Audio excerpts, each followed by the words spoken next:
My true story from Los Angeles.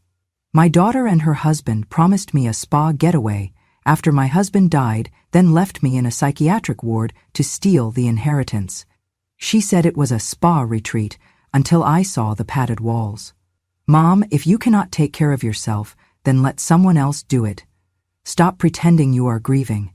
Dad has been gone for 2 months already. Those were the first words Amanda, my daughter-in-law, said to me that morning. No good morning, no hug, no gentle kindness, just that. Just those cold, stinging words like ice water on already bruised skin. She stood in the kitchen, wearing her sleek black pantsuit, hair pulled back so tight it looked like it hurt, tapping on her phone like I was nothing more than another notification she needed to swipe away. And if you go on TV crying about how we treated you, she added without looking up, I swear I will tell everyone you were in a mental hospital. Let's see who believes your version then. I stood there holding the tea towel in my wrinkled hands, unsure whether to cry or laugh. I did neither. I simply turned away and folded the towel again, twice, then once more. My fingers needed something to do. Something other than reach out for the daughter I no longer recognized. I am 74 years old. I was married for 51 of those years. My husband, Charles, passed away in our home, in our bed, just 72 days ago. I counted every single one since he took his last breath. I still woke up sometimes expecting to hear the creak of his footsteps, the way he always cleared his throat before speaking, like he was about to say something profoundly important, even if it was just to ask if we still had orange juice. After his death, I stopped sleeping. Nights became long tunnels of silence, broken only by the distant hum of traffic and the ache of memories. My hands would reach out in the dark and find only empty sheets. The house we built together, where every room held some echo of him, became unbearable. Amanda and Evan, my daughter and son-in-law, offered to take me in. You should not be alone right now, Amanda said the day of the funeral. She wore sunglasses inside the house and dabbed at eyes that had not shed a tear. Come stay with us for a while. Let us take care of you. At first, I thought it was love.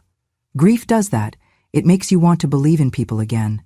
I moved into their Los Angeles home, a sleek modern place with no pictures on the walls and no warmth in the corners. I had my own room, yes, but it felt borrowed, temporary, like a hotel that forgot to clean properly.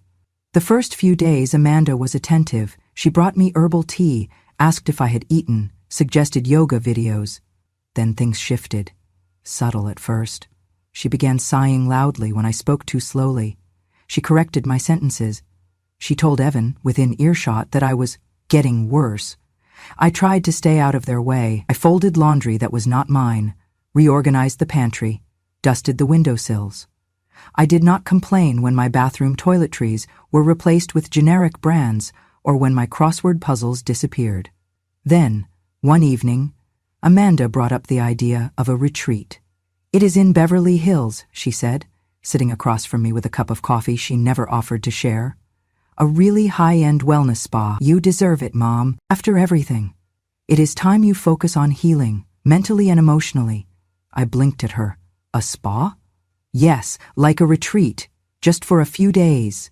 You will be pampered, have people check in on you, you can journal, meditate, whatever, reset. I hesitated. It is all covered, she added quickly. Dad had that old insurance policy, remember? I found a clause, mental wellness post-grief. I nodded. I wanted to believe. I wanted, more than anything, to trust my daughter. If she was trying to help me start again, then I had to meet her halfway. That Saturday, Evan drove. Amanda sat beside him, sunglasses on again. I sat in the back seat, holding my handbag and wearing a cardigan Charles bought me 10 Christmases ago. I stared out the window, watching the city blur past, billboards, palm trees, lives I would never know. It took nearly an hour. When we arrived, the building looked sterile, tall and gray like a medical center. But Amanda smiled and said, "It is a wellness complex. Looks are deceiving. High-end stuff, Mom." We parked. As I reached for my purse, Evan gently pulled it away. "They do not allow personal items inside," he said. "No phones, no bags. It is all part of the program. Digital detox." Amanda nodded. "You will get a robe, slippers, everything you need." They kissed my cheek. "Someone will come for you," Amanda said. "We already signed everything. Just go in, relax." I stepped through the sliding glass doors. And that is when I saw it.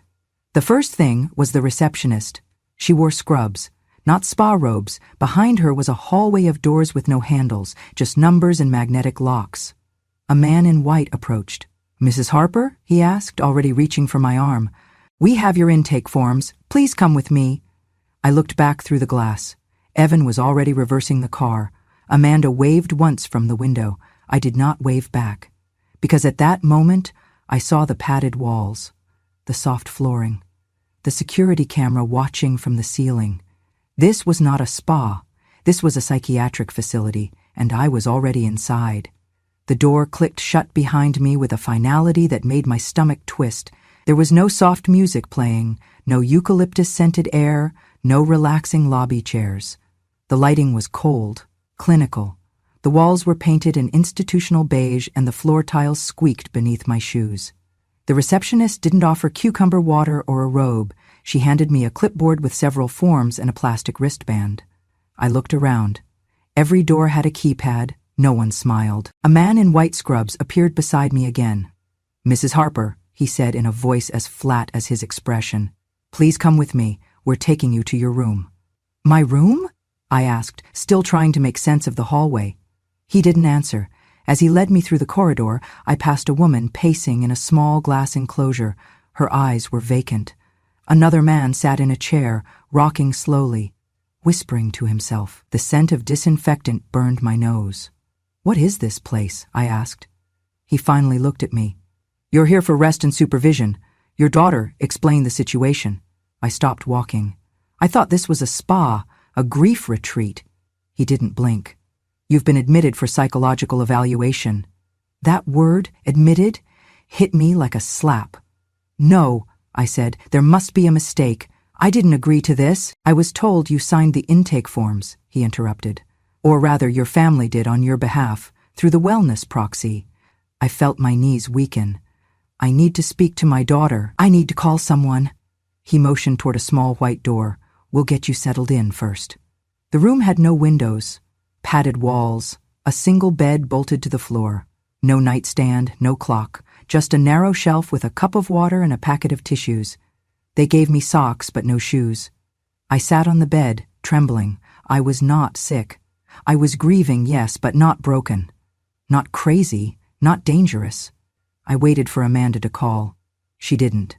That night, a nurse brought me 2 pills in a paper cup. "I'm not taking anything," I said. "It's part of your prescribed regimen." "I don't need medication." She didn't argue.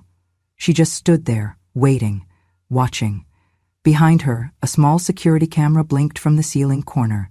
I said no. She left. 10 minutes later, 2 orderlies entered. One stood near the door. The other approached slowly, hands visible, calm voice. "Mrs. Harper, we can do this the easy way." That night, I swallowed the pills. The next morning, I woke up groggy, unsure how much time had passed. My head throbbed. My hands felt disconnected from my body. I asked the nurse what I had taken. She said, "Just a mild stabilizer, for your safety." I asked to call my niece, Angela. She shook her head. "Per your family's request, communication is limited until your evaluation is complete. I want to speak to my lawyer. No outside contact allowed during the observation period." I felt my breath quicken. My chest tightened. "You can't keep me here," I said. The nurse simply smiled. "You're here voluntarily. You signed in." But I hadn't. Amanda and Evan had. And now I was trapped. Days passed. I couldn't tell how many. There were no clocks, no windows, no sunlight. Just routine, meds, meals, blood pressure checks, group sessions I wasn't allowed to skip. A man cried in his room every night. A woman screamed every morning. I memorized the creak in the hallway floorboards when the nurse rolled her cart. I tried to stay awake, to keep my mind clear, but the drugs blurred my thoughts. I'd start a sentence and forget how it ended. I'd close my eyes for a moment and wake up hours later with no memory of sleep. I asked for a Bible. They gave me a coloring book. Every time I protested, they wrote in their little notebooks. Patient resistant to treatment. Displays signs of paranoia. claims facility is a trap. I began to realize the more I insisted I was sane, the more insane I appeared. I knew something was deeply wrong. This was no wellness retreat. This was a prison, with soft walls and polite captors, and Amanda had put me here. While I sat behind padded walls, they moved quickly. Amanda and Evan wasted no time once I was out of the way. Within days of my admission, they met with their so-called family attorney, a man I had only seen once before, briefly, at a neighborhood barbecue. Amanda had always insisted he was trustworthy, but now I realized he was just someone pliable, someone who would not ask too many questions if the checks cleared and the clients smiled wide enough. They forged my signature on documents I had never seen. They invoked a power of attorney I had never granted. They changed the name on the house deed to Amanda's. They emptied my savings account, sold Charles's life insurance bonds, and cashed in the stock portfolio we had quietly built over 4 decades. They did it fast, quietly, efficiently. A small article appeared in a local newsletter. Retired community volunteer withdraws from public life due to health concerns. The photograph was from 10 years ago. The quote was fabricated. "I need rest," the article claimed I had said. "I trust my daughter to handle everything." The betrayal was so bold, so cruel, it almost became elegant. But even in the fog of sedatives and the glare of surveillance, I held on to a single thread of clarity: hope. Charles had been a quiet man, loyal, soft-spoken. Most knew him as a retired engineer who spent his weekends building birdhouses. What they did not know, not even Amanda, was that Charles had spent the first 12 years of his life in government intelligence. Nothing glamorous, nothing cinematic, just low-level information security.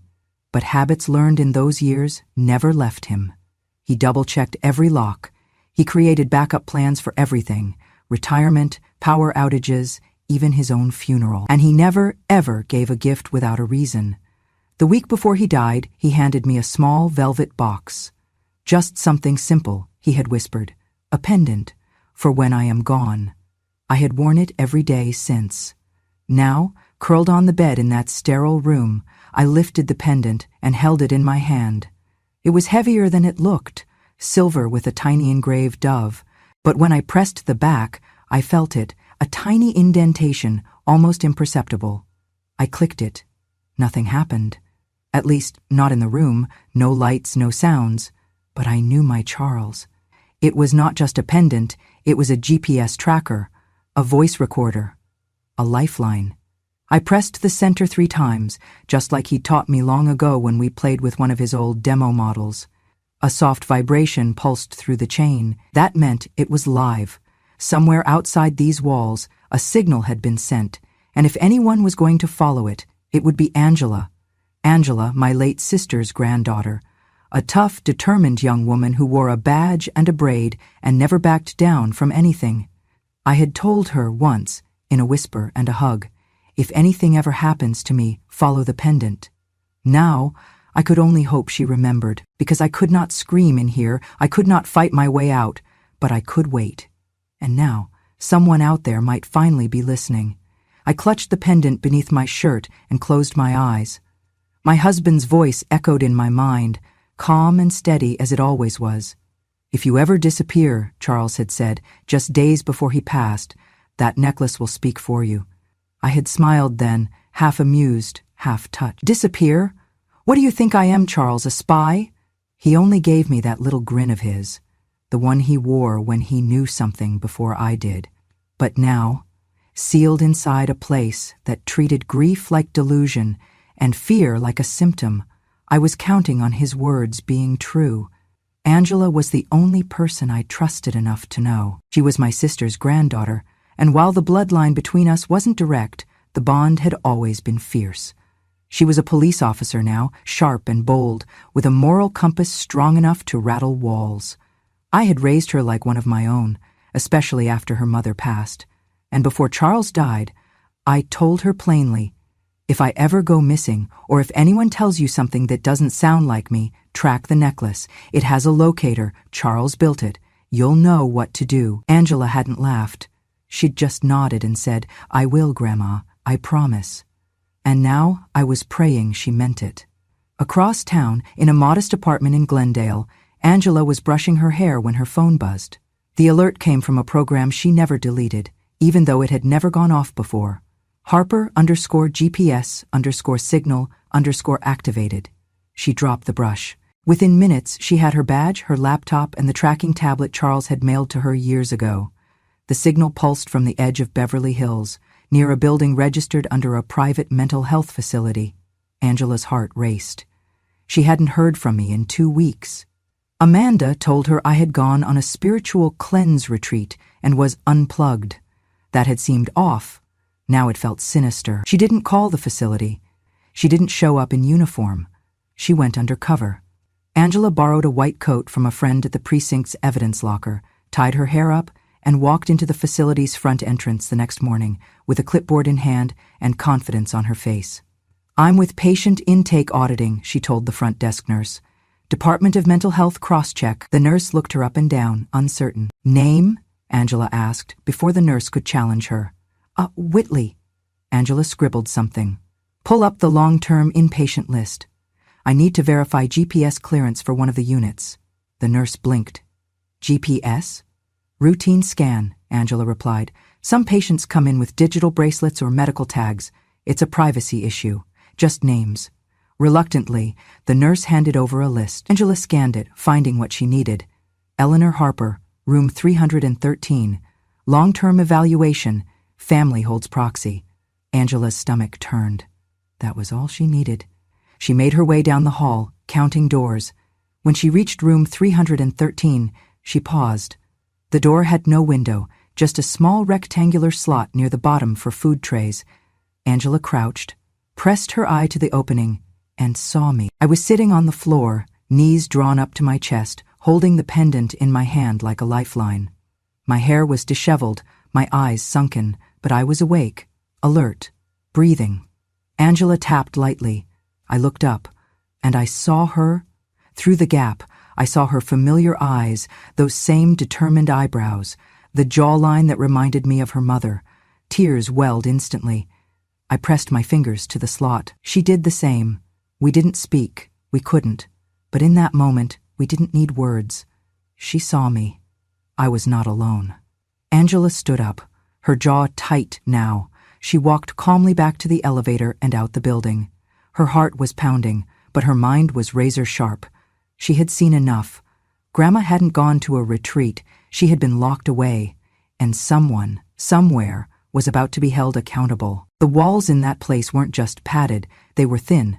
Thin enough that if you pressed your ear to the right corner, waited until the hallway was quiet, and held your breath, you could hear things you were never meant to hear. And I heard plenty.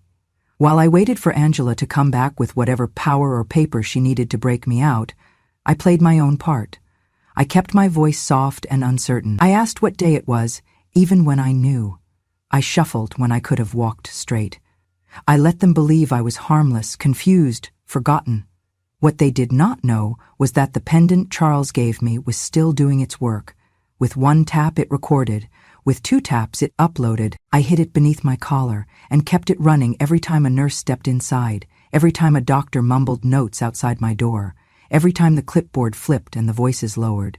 I caught one nurse, young, distracted, unaware, talking to another near the medication cart. "She's the one with the fancy daughter, right?" the younger nurse said. "Yeah," the other replied.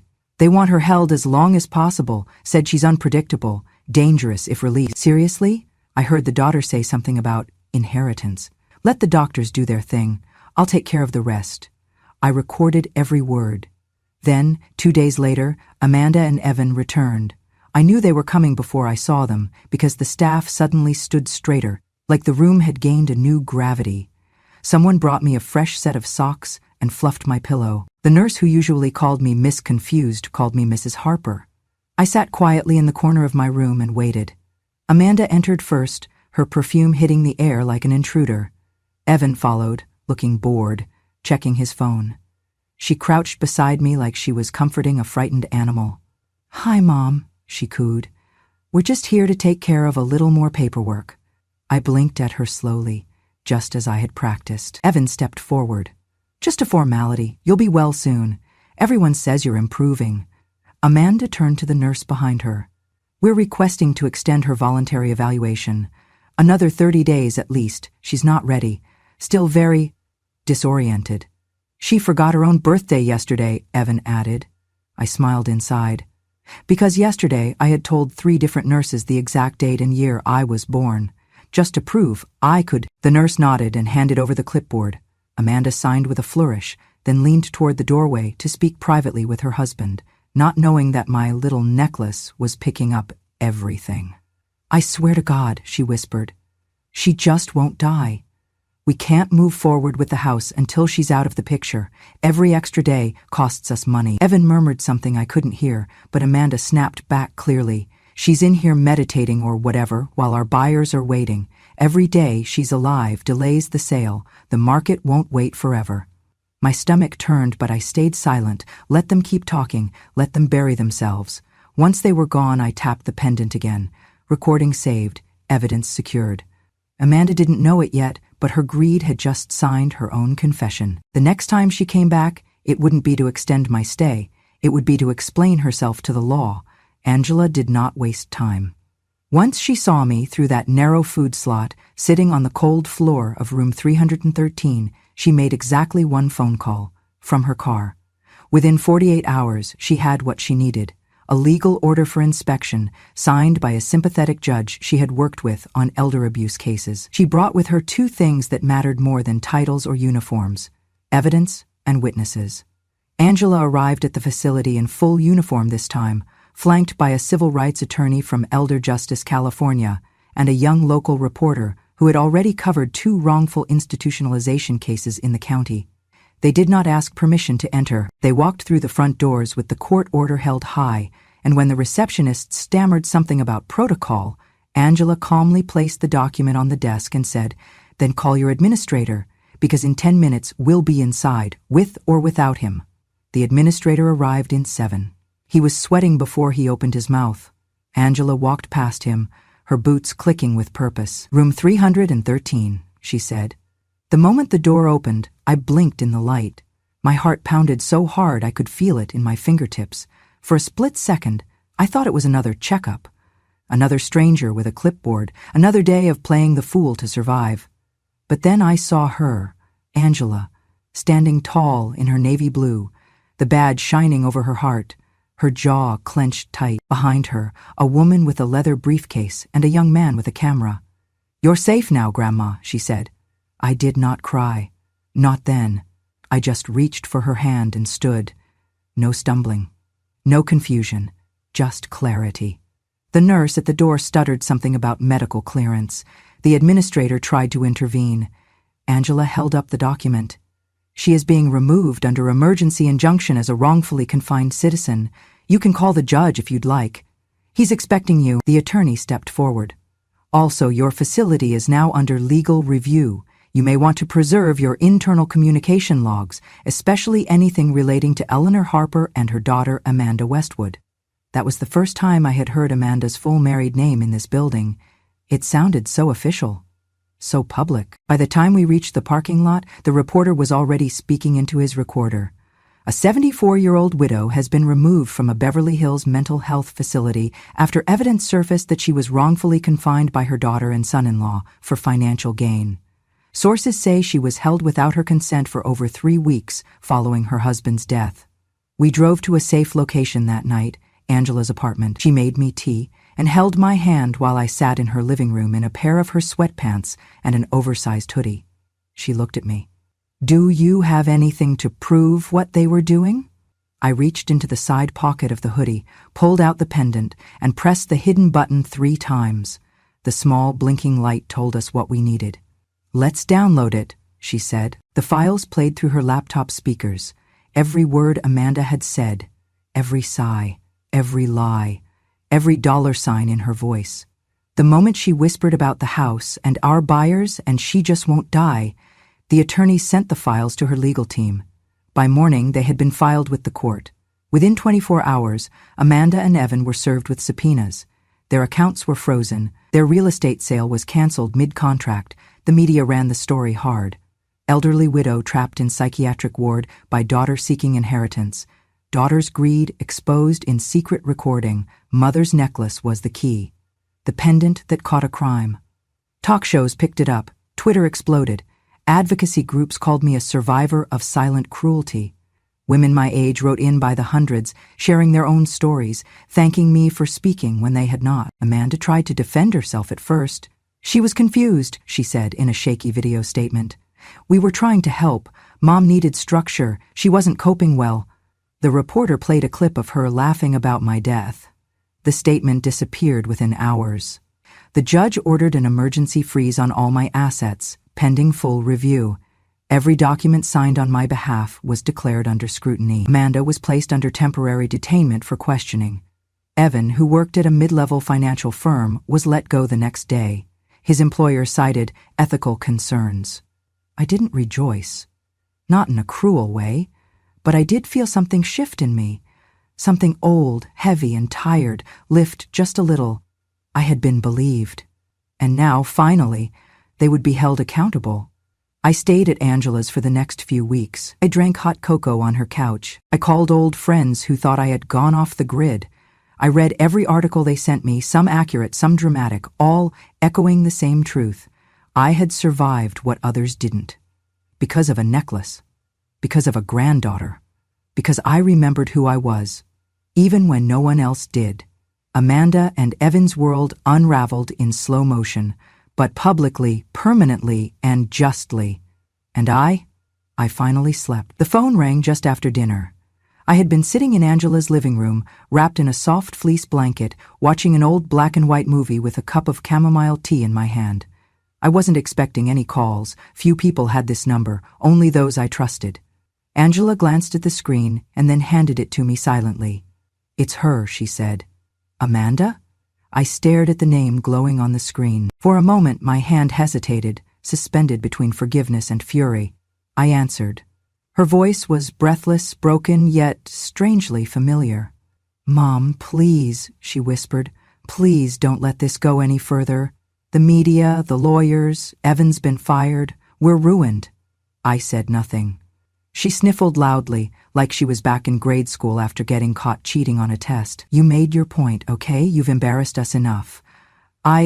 We just didn't know what else to do. You were so out of it after Dad died. You wouldn't eat. You weren't sleeping. We were scared. You thought locking me away would be easier than helping me heal, I said flatly. She went quiet. Then, in a sharper tone, you're destroying everything we built. No, I said. You're reaping what you tried to steal. Mom, for God's sake, she said, her voice rising. The reporters won't stop. People at the office are calling me a monster. Do you want to see your daughter humiliated like this? Do you want your own grandchildren to think their mother is evil? I let her words sit in the air for a moment. Then I answered, calm and even. You chose money over blood. Mama, please, she sobbed. You're my mother. This is going to follow me forever. Yes, I said, it will, and I hung up. That night, I watched the evening news. They aired the full segment. The anchor leaned forward, serious and careful in his tone. Tonight, we bring you the full recording at the center of the Harper investigation, a case that has sparked national conversations about elder abuse, guardianship law, and financial exploitation within families. Then came the footage, Amanda's voice, crystal clear, played over shots of our old home, now empty and silent. She's a burden, Amanda said. We can't keep waiting for her to grieve. It's been weeks, Evan's voice joined in. The papers are in, the attorneys lined up. All we need is for her to stay out of the way. Then came the line, the one that stopped America in its tracks. Just get her out of the house, Amanda said, laughing. Once she's gone, we're golden. This whole thing clears up. The anchor turned back to the camera. That, he said, was a daughter talking about her own mother. The footage played on every major network. Talk shows debated it. Viewers across the country lit up comment sections. Elder advocates demanded new legislation. One anchor called it the coldest act of betrayal we've ever aired. I received dozens of letters, some from strangers, some from other women my age, some from nurses who said they'd seen this before but could never prove it. And one, from a man I'd never met, simply read, Thank you for reminding the world that the elderly are not disposable. Amanda tried to issue a second statement. It backfired. She blamed grief, misunderstanding. It was out of context, she claimed. But the context was clear, and I no longer had to defend myself. The truth had spoken.